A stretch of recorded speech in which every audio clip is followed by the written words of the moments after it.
মালয়েশিয়ার পোলাপানে ঈদের মধ্যে সেমাই খাবো কিনা পায়েস খাবো কিনা এটা কিয়ামত হইলেও কেউ বিশ্বাস যাইবেন না। যারা কিনা মসজিদের মধ্যে খাওয়ান না দিলে না খাইয়া থাকে টাকা দিয়ে কিনতে যায়। হীরা, তুই যে কত বড় জাউরার ঘরে জাউরা রে, তুই আসলে ফেরাউনে যারো সন্তান। ওই ফেরাউনে তোর মারে কইরেই তোর জন্মটা দিছে। সকালবেলা তুই ঘুমোতে হচ্ছস, বেরাস কইরা মুখ সুবা ধুইয়া তুই মরুভূমির বালু খা।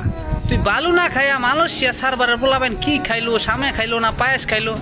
আরে মালয়েশিয়া সার্ভারের পোলাপাইন 1 মাসে যেই খরচ করে ওই মরুভূমিতে কাম করে 1 মাস পুটকি মারালেও তুই ওইটা বেতন পাস না।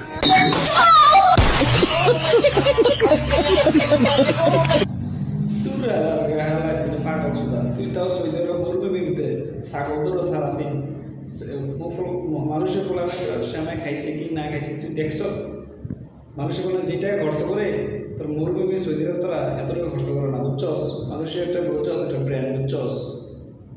সবার এমন সুদ মরে গা ফাড়ালেন মানুষ। তুই তো মরুভূমির কাজ করে সৌদি আরব তোরা ছাগল দৌড়াস, আবার তুই বস মানুষের নামে কোথা বসলার নামে মানুষের মনে ব্র্যান্ড একটা মানুষের নাই সালার। নেক্সট টাইম এগুলো ভিডিও বানাবি না, থাক। একটা সাথে মালা তুললে ফাড়া লাগবে, করতে পারলাম আল্লাহ ফাগল সুদার।